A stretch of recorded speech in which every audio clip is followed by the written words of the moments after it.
termo afrodescendente, que foi o termo o qual se iniciou esse debate sobre a inserção da população negra.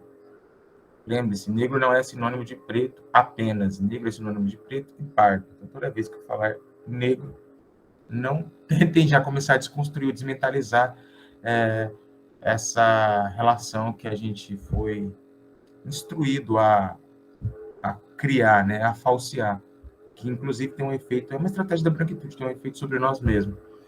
Então, ao fazer a heteroidentificação, quando a gente se coloca nesse processo, a gente vai ver que ele muda. Então, ele começou lá na UERJ, ele parte desse termo afrodescendente, a gente migrou nessa nomenclatura, nessa denominação, os processos de heteroidentificação, como a SUB mesmo pontuou os nomes que foram sendo dados no nosso próprio processo do IFMS, né? Comissão de verificação de autodeclaração, comissão de até chegar num nome final, até chegar num modelo que hoje a gente observa nos institutos federais, nas universidades, até chegar nisso que a gente tem hoje. Então, também é um caminho. Como era uma experiência nova, então, até a experiência da UERJ, não havia essa possibilidade, havia uma discussão antiga, mas, enfim, essa discussão em prática não havia sido posta. Então, quando se põe em prática uma ação afirmativa, é aí que vai se encontrar os problemas que se advêm dela, que não haviam sido pensados, estudados ou comparados, mesmo que você tenha modelos. Então, você pode até olhar o modelo de ações afirmativas norte-americano e de outros lugares,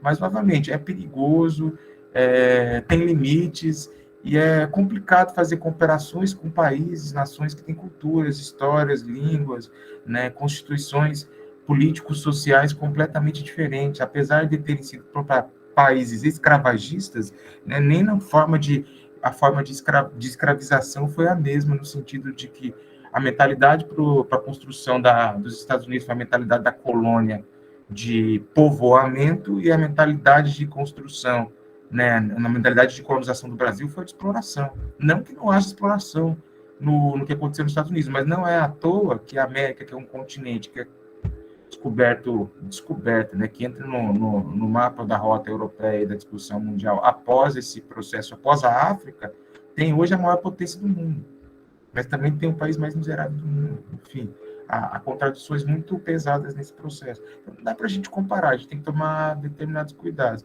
Então, tudo bem, tem um processo de ação afirmativa nos Estados Unidos, ele funciona de um jeito, a gente tem que pensar o nosso. O nosso começou a partir dessa nomenclatura. Então, você veja que a própria evolução do que é ser negro, né, de como a gente se relaciona com essa seleção de quais negros ou qual negritude vai ocupar esse espaço e por que é importante que ele ocupe, o primeiro equívoco foi no termo afrodescendente. Então, hoje, adota-se o termo pardo, e pode-se usar, não tem nenhum problema no uso da nomenclatura do termo afrodescendente. No entanto, como eu coloquei, o termo afrodescendente é um termo mais amplo do que o termo pardo.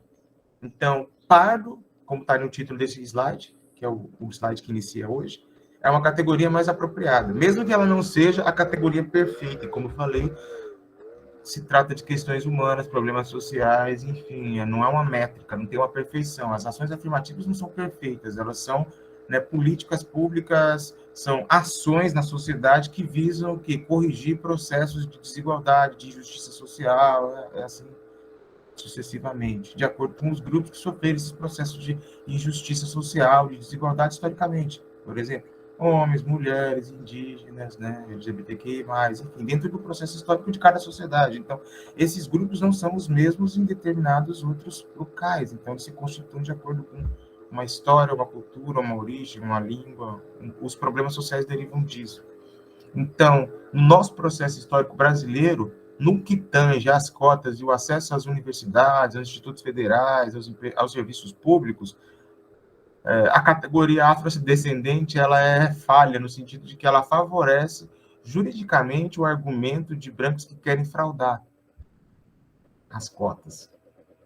E vocês sabem, se não sabem, eu convido a saber, mas eu acho que é bem evidente, é só olhar para o Supremo Tribunal Federal Brasileiro, e aí vocês vão lembrar da exceção, que é o Joaquim Barbosa, eu vou falar, cite mais 3, 4, 5, 8 juristas negros conhecidos, famosíssimos juízes. O judiciário é branco. Então, quem julga, né, recursos ou contra-recursos universitários, enfim, de vagas de emprego, muitas vezes são pessoas brancas. Né? Não são pessoas pretas que são juízes, né, ministros de Supremos, são um advogado, veja, o direito é um espaço branqueado. Portanto, nesse argumento da afrodescendência, cabia, por exemplo, e cabe, então, juridicamente ele é válido, por isso que não usamos mais afrodescendente, se você é um sujeito de branco, mas a sua avó é preta, como eu falei, pode acontecer, você é afrodescendente. Afinal de contas, a sua avó é negra. Há em você, né, uma descendência afro. Ela pode não ser a maior parte da descendência, nem tipo completa, e tudo, mas é uma descendência afro. Então, juridicamente, é difícil você descaracterizar isso. Se a gente chega lá com uma foto da avó dele preta, e ele é branco, tudo bem, mas a avó dele é preta, ele está dizendo que ele é afrodescendente. Se o documento das cotas, se o processo versa sobre a afrodescendência, no âmbito jurídico ele vence, foi o que aconteceu em vários casos, né? Inclusive de denúncias, enfim, mas em que o sujeito ganhou, e a pergunta é, ele ganhou por quê? Porque os juristas são brancos, é óbvio.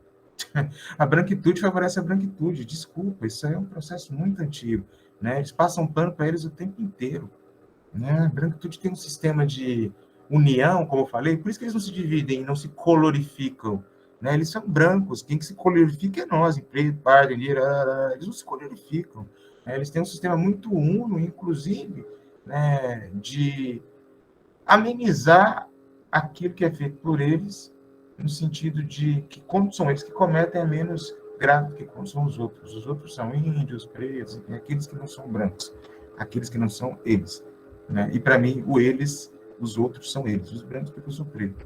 Então, veja, essa categoria parda, ela emerge, então, numa releitura, numa rediscussão, quando se percebe que a categoria afrodescendente é ampla demais e ela pode, portanto, facilitar a fraude e a entrada de brancos utilizando um espaço que não é para isso.